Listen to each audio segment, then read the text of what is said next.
Hallo und willkommen zum ersten Video zu meinem Jahr Work and Travel in Australien. Ihr habt es eventuell schon im letzten Video mitbekommen. Ich bin im Oktober in mein Gap Year in Australien gestartet. Wie immer habe ich im Video nicht ganz so viel erzählt, deshalb mache ich das jetzt nachträglich und inzwischen bin ich auch schon in Australien. Also ich bin mit 3 Freunden aus der Schule nach Australien geflogen und wir haben uns vorgenommen, dass wir den Big Lap machen. Heißt, wir fahren einmal um Australien komplett rum. Und wir sind von Sydney aus gestartet. Wurde dadurch entschieden, dass der günstigste Flug dahin ging. Also wir waren relativ flexibel, was das anging und haben dann einfach geguckt, was am günstigsten ist. Und ja, wir gingen tatsächlich von Berlin aus über Singapur nach Sydney, was jetzt auch kein Problem war. Also wir kommen nicht aus Berlin, aber das Ticket nach Berlin mit dem ICE hat auch nur 17 € gekostet. Also das war echt praktisch. Genau. Und ja, wie die Reise bis nach Sydney und so die Zeit in Sydney dann war, seht ihr in dem Video hier. Und jetzt geht's einfach los in mein Gap Year.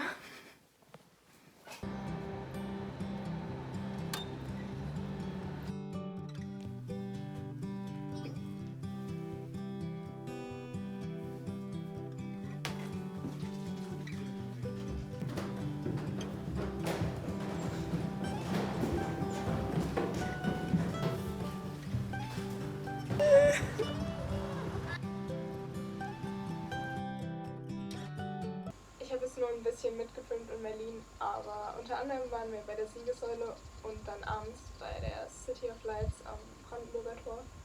Ich war ja 3 Monate davor schon in Berlin und von daher ja, wusste ich schon so ein bisschen, was wir uns irgendwie noch angucken können oder was es halt Cooles gibt, was wir machen können.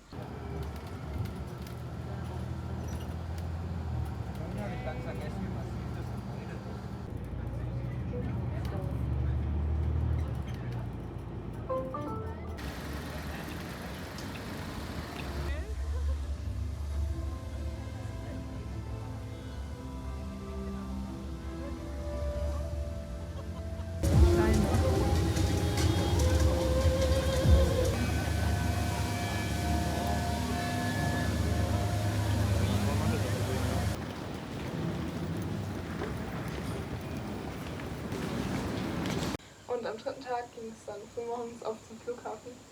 Und es war alles sehr aufregend, so, weil wir endlich ins Abenteuer gestartet sind. Ja, aber es hat alles gut funktioniert. Und ein paar Stunden später waren wir dann in Singapur. Also von uns war davon noch niemand in Singapur oder im Flughafen. Aber ja, falls ihr mal da sein solltet, wird euch auf jeden Fall nicht langweilig, weil der echt riesig ist und sehr viele Angebote gibt, wie man da seine Zeit verbringen kann. Da wir fast den ganzen Tag da waren, waren wir dann zum Beispiel im Schmetterlingshaus und auch noch im Kino.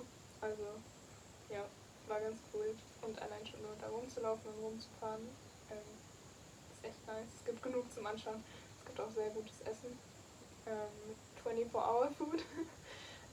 Ja, ich wäre auch gerne, weil wir so viel Zeit hatten, nach Singapur reingegangen, aber zu der Zeit durfte man es noch nicht, wegen Corona. Es ist eh voll krass der Unterschied. Also in Deutschland waren wir noch mit Masken unterwegs überall im öffentlichen Nahverkehr und in Singapur auch.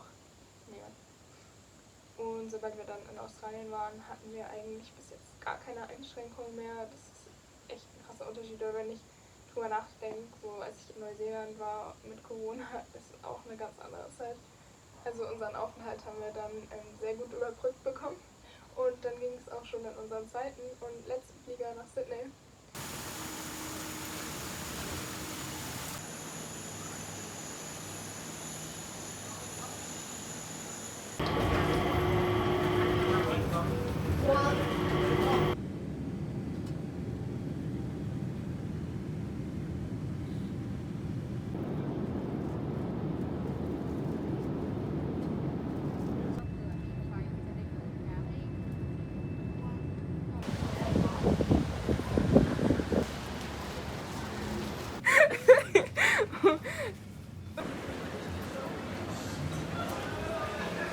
In Sydney angekommen sind wir dann vom Flughafen aus direkt mit der Bahn zum Hostel gefahren.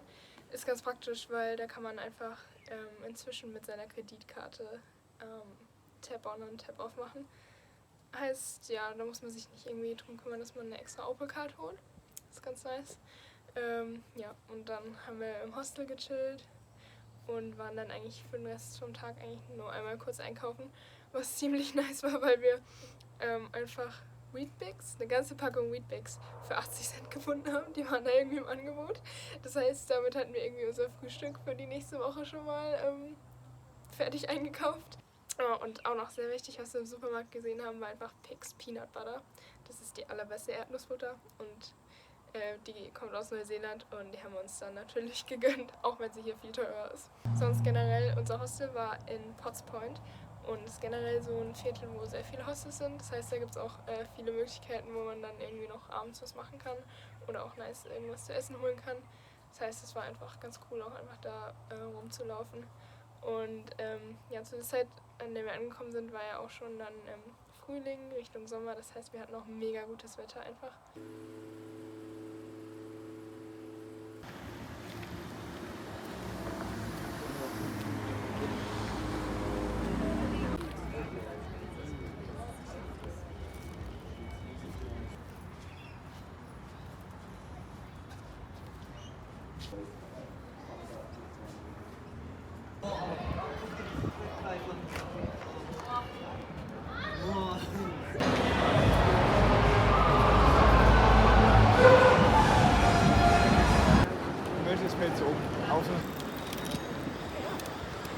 An unserem ersten richtigen Tag in Sydney waren wir dann in den Botanic Gardens. Da war ich das letzte Mal in Sydney tatsächlich nicht. Und ja, generell Botanic Gardens in den Großstädten in Australien sind einfach so cool. Die sind immer kostenlos und es gibt immer richtig viel zum Anschauen. Also egal wo wir jetzt waren, ich habe mich immer auf die Botanic Gardens gefreut und die haben eigentlich nie enttäuscht. Und von dort aus sind wir dann Richtung Opera House gelaufen. Generell ist es irgendwie sehr cool, ein zweites Mal in Sydney zu sein und schon sich so ein bisschen zumindest auszukennen. Und wir sind auch wieder in unserem alten Hostel vorbeigelaufen und so. Und da waren wir so, ha, hier waren wir ja schon mal. Also ja, war einfach ein ziemlich cooles Gefühl. Ich glaube, ich mag Sydney auch eigentlich ganz gerne. Also nicht, dass ich da irgendwie länger leben würde, aber einfach so, ja, eine Woche da zu bleiben, finde ich echt cool. Und es gibt auf jeden Fall auch genug zum Anschauen.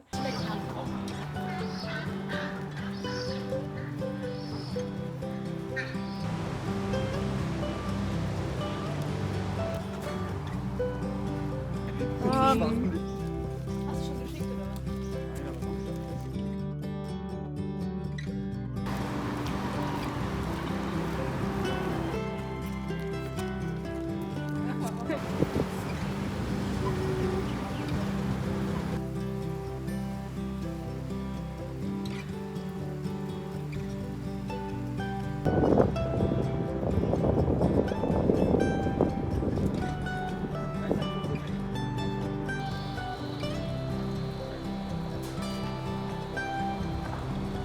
So, jetzt wieder bei dem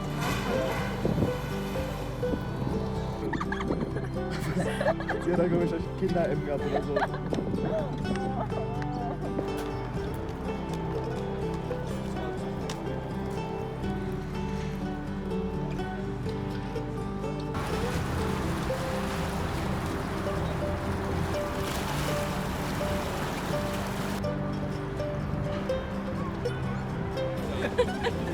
Somewhere through the night, somebody gave me a pair of sandals.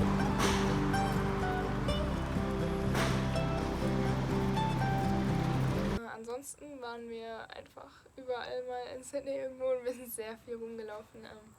Wir waren unter anderem auch im Museum, das kostenlos war. Das ist auch in sehr vielen australischen Großstädten so und es ist eigentlich immer sehenswert.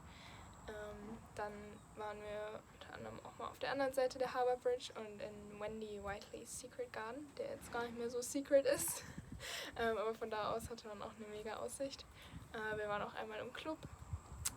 Ja, haben generell einfach irgendwie erstmal so das Backpacking-Leben gelebt, bevor es dann richtig losging.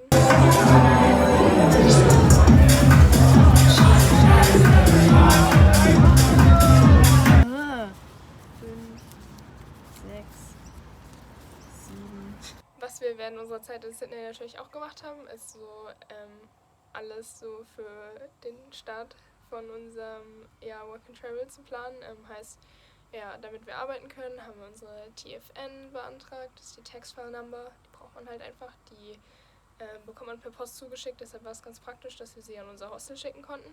Wir haben ein Bankkonto eröffnet, SIM-Karten gekauft und dann halt so die größte Sache geschaut, dass wir ein Auto kaufen können. Und da hatten wir dann auch tatsächlich schon am 3. Tag ja, gleich ein potenzielles Auto, das wir besichtigt haben und Probe gefahren haben. Und das Coole war, dass es halt einfach dann ja, für uns gepasst hat und wir damit schon wussten, ab dem 3. Tag, jo, wir haben ein Auto. Wir haben es dann passend 2 Tage später gekauft. Ja, und es war echt optimal. Ja, es hatte nämlich so alles, was wir irgendwie gebraucht haben. Das war nämlich schon von einem anderen Backpacker, der damit schon campen gefahren ist. Das heißt, wir hatten Rooftop-Tent, lauter Campinggear dabei. Es ist ein 4-Wheel-Drive-Auto, also alles irgendwie, was für uns wichtig war. Keine Ahnung, wenn ihr jetzt auch bald nach Australien gehen solltet, könnt ihr euch ja im Voraus überlegen, was ihr alles so für ein Auto braucht. Also ich würde auf jeden Fall sagen, wenn ihr den Big Lap macht, ist ein 4-Wheel-Drive eigentlich sehr essential, sonst habt ihr viele Orte, die ihr sonst verpassen würdet. Ja, und dann bei australischen Autos mag es vielleicht erstmal viel wirken, wenn ihr auf einmal seht, oh, der hat schon 200.000 Kilometer drauf. Aber für australische Verhältnisse ist es nämlich gar nicht so viel. Unser Auto hat auch mehr als 200.000 Kilometer gehabt und es läuft bis jetzt immer noch richtig gut. Ja, von daher darüber nicht so wundern.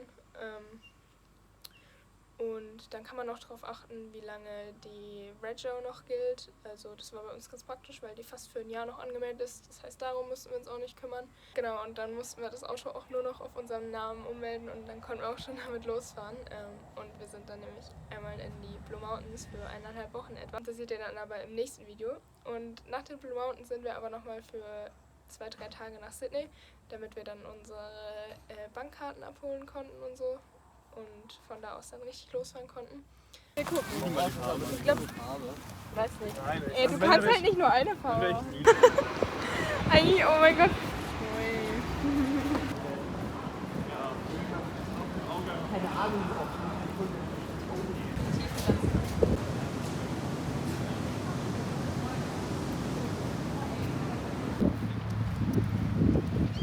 das ist ganz populär, dass wir das gleich gesehen haben. Warum war ich ein bisschen komisch, Mann?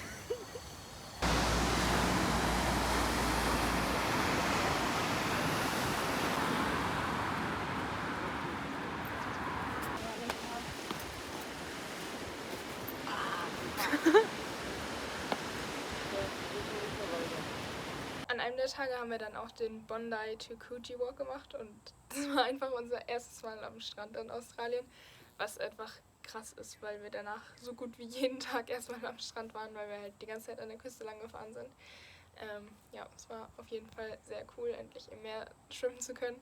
Ich muss ja auch bedenken, wir sind ja aus dem Winter, okay, noch nicht Winter, aber ja, aus dem Herbst in den Sommer praktisch reingeflogen und hatten einfach das beste Wetter. Das war also sehr cool. Und wir hatten auch richtig Glück, weil zu der Zeit, als wir dann den Walk gemacht haben, war gerade Sculptures by the Sea. Und das heißt, am ganzen Walk entlang waren sehr coole Skulpturen da und generell andere Kunstwerke auch noch. Also es war echt nice. Ja, und das war's einfach schon mit der ersten Woche in Australien und der ersten Woche in Sydney. Ich hoffe, euch hat's gefallen und wenn ihr sehen wollt, was wir sonst noch so in Australien erlebt haben, könnt ihr gerne dranbleiben. Ab jetzt kommen die Videos wieder regelmäßig. Wenn ihr noch mehr Einblicke sehen wollt, könnt ihr mir auch gerne auf Insta folgen. Da lade ich jetzt immer passend mit den Folgen auf YouTube Stories und Bilder dazu hoch. Also ja, könnt ihr gerne vorbeischauen. Und dann vielen Dank fürs Zuschauen. Ich hoffe, euch hat's gefallen und bis zum nächsten Mal.